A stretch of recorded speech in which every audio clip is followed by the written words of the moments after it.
ರಕ್ಷಾ foundation ವತಿಯಿಂದ ಕ್ಷೇತ್ರದ ಜನಪ್ರಿಯ ಶಾಸಕರು ಆತ್ಮೀಯ ಮಿತ್ರರಾಗಿರುವಂತಹ ರಾಮಮೂರ್ತಿರವರು ಈ ಫೌಂಡೇಶನ್ ಅಧ್ಯಕ್ಷರಾಗಿ ಕಳೆದ ಹಲವಾರು ವರ್ಷಗಳಿಂದ ಈ ರೀತಿ ಒಂದು ಧಾರ್ಮಿಕ ಕಾರ್ಯಕ್ರಮಗಳು, ಮಕ್ಕಳಿಗೆ ಪಠ್ಯ ಪುಸ್ತಕಗಳನ್ನು ಕೊಡ್ತಕ್ಕಂಥದ್ದು, ಅಂದ್ರೆ ಒಂದು ಸಮಾಜಮುಖಿಯಾಗಿ ತಮ್ಮ ಸೇವೆಯನ್ನು ಮಾಡ್ಕೊಂಡು ಬರ್ತಾ ಇದ್ದಾರೆ.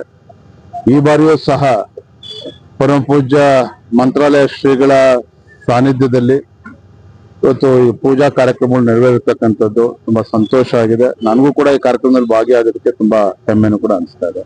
Thank you. ವತಿಯಿಂದ ಅದ್ದೂರಿಯಾಗಿ ಲಲಿತಾ ಸಹಸ್ರನಾಮ ಕಾರ್ಯಕ್ರಮಗಳನ್ನ ಸಾಮೂಹಿಕವಾಗಿ ಕಾರ್ಯಕ್ರಮವನ್ನು ಮಾಡಿದ್ವಿ. ಸುಮಾರು 4,000 ಹೆಣ್ಮಕ್ಳು ಇವತ್ತು ಒಳ್ಳೆ ಒಂದು ಪೂಜೆಯನ್ನ ಮಾಡಿದ್ದಾರೆ.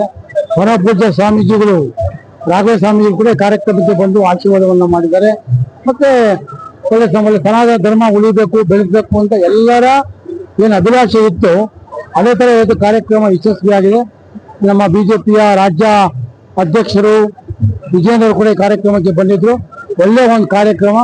ನಾಳೆ ಕೂಡ ಮಕ್ಕಳಿಗೆ ಪುಸ್ತಕವನ್ನ ಕೊಡುವಂತಹ ಕಾರ್ಯಕ್ರಮ. ಸುಮಾರು 10,000 ಮಕ್ಕಳು ಗ್ಯಾದರ್ ಆಗ್ತಾ ಇದ್ದಾರೆ. ಎಲ್ಲ ಸ್ಕೂಲ್ಗಳಿಗೆ ಉಚಿತವಾಗಿ ಕೊಡುವಂತಹ ಕಾರ್ಯಕ್ರಮವನ್ನ ಮಾಡ್ತಾ ಇದೀವಿ. ನಾವೆಲ್ಲ ಕಾರ್ಯಕ್ರಮಕ್ಕೆ ಬರಬೇಕು ಅಂತ ಕೇಳ್ತಾ ಇದ್ದೀವಿ. ಉದ್ದೇಶ ನಮ್ಮ ಲೋಕ ಒಂದು ದೇಶಕ್ಕೆ ಒಳ್ಳೇದಾಗಬೇಕು, ಲೋಕಾಭಿವೃದ್ಧಿ ಆಗ್ಬೇಕು ಅಂತ ಇವತ್ತು ಪ್ರತಿ ವರ್ಷ 4ನೇ ವರ್ಷ ಮಾಡ್ತಾ ಇರೋದು. ಅದೃಷ್ಟದಿಂದ ನಮ್ಮ ಜಯನಗರ ಕ್ಷೇತ್ರದ ಅಕ್ಕಪಕ್ಕ ಒಂದು ಕ್ಷೇತ್ರದ ಹೆಣ್ಣು ಮಕ್ಕಳನ್ನ ಇಲ್ಲಿ ಕರೆಸಿ ಅವ್ರಿಗೆ ನಾವು ಮೊದಲೇ ಒಂದ್ಸರಿ ಹೋಗಿ ಮಾತಾಡಿ ಅವ್ರ ಟಿಕೆಟ್ ಎಲ್ಲ ಕೊಟ್ಟಿರ್ತೀವಿ. ಎಲ್ಲರೂ ಬಂದು ಭಾಗವಹಿಸ್ತಾರೆ. ಇದು ಪೌರ ಕಾರ್ಮಿಕರು ಕೂಡ ಭಾಗವಹಿಸಿದ್ದಾರೆ ಕಾರ್ಯಕ್ರಮಕ್ಕೆ. ಅದು ಒಂದು ವಿಶೇಷ.